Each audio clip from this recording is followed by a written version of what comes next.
Oke, assalamualaikum warahmatullahi wabarakatuh. Saya Bangga Rizky Adi dari kelas MBS 5D akan mempresentasikan hasil UAS saya dengan judul pengaruh rasa pelayanan dan brand image terhadap loyalitas pelanggan pada produk es teh Kampul Indonesia.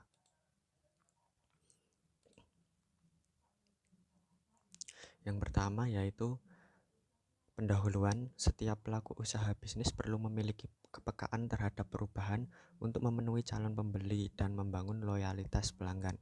Loyalitas pelanggan menjadi hal yang paling penting karena pelanggan yang setia dapat menjadi aset berharga bagi perusahaan. Es teh Kampul Indonesia adalah salah satu bisnis minuman es teh kekinian yang berpusat di Boyolali, Jawa Tengah. Akan tetapi, kami meneliti di salah satu tempat di daerah Jebres yang memiliki franchise dari es teh Kampul Indonesia tersebut. Alasan kami memilih usaha ini karena kami melihat usaha dari franchise tersebut selalu ramai pembeli.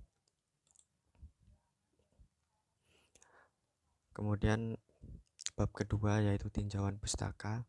Yang pertama, cita rasa.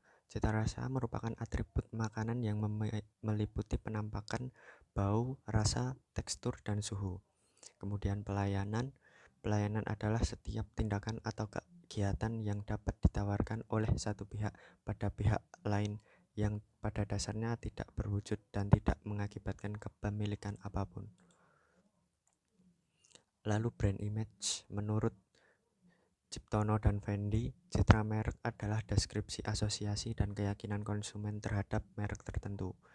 Kemudian loyalitas pelanggan, yaitu menyatakan bahwa loyalitas dapat dipengaruhi oleh tingkat dimensi kualitas pelayanan, yaitu bukti fisik, keandalan, daya tanggap, jaminan, empati, dan tingkat kepuasan.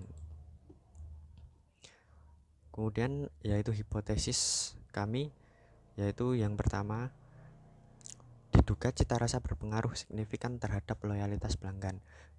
Kedua, diduga kualitas pelayanan berpengaruh signifikan terhadap loyalitas pelanggan.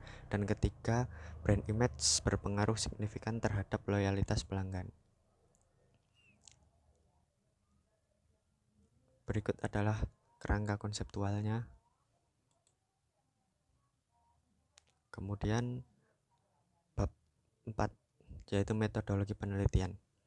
Desain penelitian ini menggunakan metode kuantitatif dengan menggunakan desain deskriptif dan pengolahan data. Pada penelitian ini menggunakan SPSS, populasi dan sampel. Populasi dalam penelitian ini adalah konsumen yang sudah pernah membeli produk es teh Kampul Indonesia. Sampel dalam penelitian ini diambil sebanyak 50 responden. Kemudian teknik pengumpulan data. Sumber data yang digunakan adalah data primer. Pengambilan sampling dilakukan dengan cara probability sampling dengan jenis simple random sampling, yaitu anggota sampel diambil secara acak tanpa memperhatikan strata populasi. Kemudian analisis data. Yang pertama yaitu uji validitas data. X1 R hitungnya adalah 0,938 lebih besar 0,2681, maka dinyatakan valid. Kemudian X2, begitupun X3. R hitungnya sama-sama lebih besar daripada 0,2681, maka dinyatakan valid. Kemudian reliability statistik. Berdasarkan pada uji reliabilitas di atas dapat diketahui bahwa nilai reliabilitas yang dicapai yaitu 0,908 atau lebih besar dari 0,6, sehingga dapat disimpulkan bahwa seluruh indikator pertanyaan reliable. Kemudian yang ketiga yaitu asumsi klasik, yaitu yang pertama regresi. Dari data di atas dapat diketahui bahwa titik-titik mengikuti garis diagonal, sehingga dapat disimpulkan bahwa regresi berdistribusi normal, sehingga tahapan pengelolaan data lebih lanjut dapat dilakukan. Kemudian uji normalitas. Dari data tersebut dapat diketahui bahwa nilai sig yang dihasilkan oleh seluruh variabel penelitian yang akan dibentuk ke dalam sebuah model regresi telah menghasilkan nilai asim sig 2 atau 0,044, sehingga dapat disimpulkan bahwa seluruh variabel penelitian yang digunakan telah berdistribusi normal. Kemudian uji multikolinearitas. Jika nilai tolerance 0,100 dan nilai Viv lebih kecil dari 10, pada hasil di atas dapat diketahui bahwa nilai tolerance dari masing-masing variabel lebih besar dari 0,100, yaitu 0,28, 0,27, dan 0,25. Dan nilai Viv lebih kecil dari 10, yaitu 3,5, 3,6, dan 3,9. Maka dapat disimpulkan bahwa tidak ada gejala multikolinearitas, sehingga tahapan pengelolaan data lebih lanjut dapat dilakukan. Kemudian uji heteroskedasitas. Dapat diketahui bahwa scatter plots di atas menyebar tidak jelas, maka dapat disimpulkan bahwa tidak ada gejala heteroskedasitas. Lalu ada uji hipotesis. Yang pertama uji F.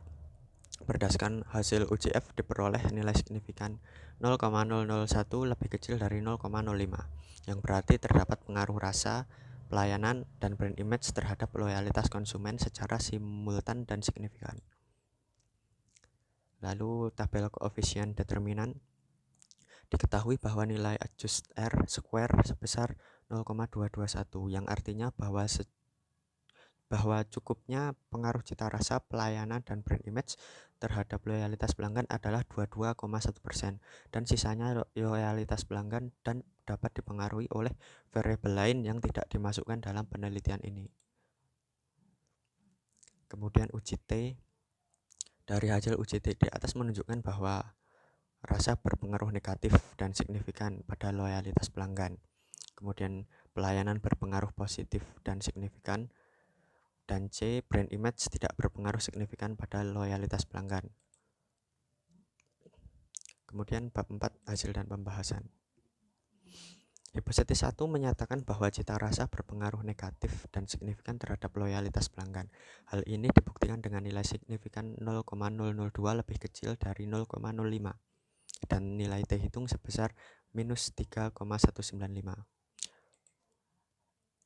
Kemudian hipotesis 2 juga menyatakan pelayanan berpengaruh positif dari signifikansi terhadap loyalitas pelanggan. Hal ini dibuktikan dengan nilai signifikan 0,015 lebih kecil dari 0,05 dan nilai T hitung sebesar 2,523, lebih besar dari T tabel. Lalu hipotesis 3, brand image berpengaruh terhadap keputusan pembelian, yang menyatakan bahwa brand image tidak berpengaruh positif terhadap loyalitas pelanggan, yakni dibuktikan dengan nilai signifikan 0,478 lebih besar dari 0,05 dan nilai T hitung min 0,724, lebih kecil dari nilai T tabel. Lalu rekomendasi bagi pengembangan UMKM. Yang pertama, Es Teh Kampul Indonesia perlu meningkatkan kualitas cita rasa, terutama untuk varian yang rasa yang baru. Hal ini dapat dilakukan dengan menggunakan bahan-bahan berkualitas tinggi, mengikuti resep yang tepat, dan melakukan uji coba secara berkala. Kemudian yang kedua, Es Teh Kampul Indonesia dapat meningkatkan pelayanan agar dapat lebih memberikan pengalaman yang positif bagi pelanggan. Kemudian yang ketiga, Es Teh Kampul Indonesia perlu melakukan strategi pemasaran yang efektif untuk meningkatkan brand image. Kemudian kesimpulan, yaitu cita rasa, pelayanan, dan brand image merupakan salah satu faktor penting yang mempengaruhi keputusan pembelian produk makanan dan minuman. Namun hasil penelitian ini menunjukkan bahwa cita rasa tidak berpengaruh signifikan terhadap keputusan pembelian produk Es Teh Kampul Indonesia. Pelayanan berpengaruh signifikan dan brand image juga tidak terlalu signifikan terhadap keputusan pembelian produk Es Teh Kampul Indonesia. Oleh karena itu, pelaku UMKM dapat meningkatkan kualitas cita rasa dan melakukan strategi pemasaran yang efektif untuk menimbulkan brand image. Terima kasih. Wassalamualaikum warahmatullahi wabarakatuh.